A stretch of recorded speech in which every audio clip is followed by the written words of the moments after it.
جئنا هذه الليلة ملبين لدعوة الأخوة للتضامن مع جميع المعتقلين، ونحن نؤكد أن هذه الفعاليات مستمرة، فعاليات التضامن مع المعتقلين الليلة بالفروانية وغدا أمام المباحث الجنائية. ما نريد أن نؤكد عليه أننا نرفض كل الرفض ما يتعرض له أبنائنا المعتقلين، وهذا الإجراءات التعسفية.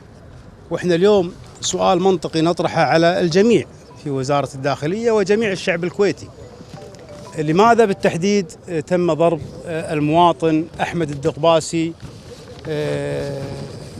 بشكل وحشي؟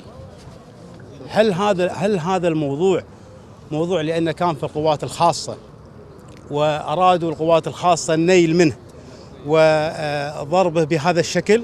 أنا أعتقد أن القانون إذا افترضنا أنه قال مقاومة المتظاهرين أو المتجمعين، ما قال ميز بين شخص كان بالقوات الخاصة أو مواطن عادي. لذلك ما قامت به القوات الخاصة باتجاه المواطن أحمد الدقباسي أمر مرفوض، ونؤكد للسلطة ووزارة الداخلية تحديدا أن هذه الإجراءات القمعية لن تزيد الشعب الكويتي إلا إصرارا، وانطلاقة اليوم هي البداية.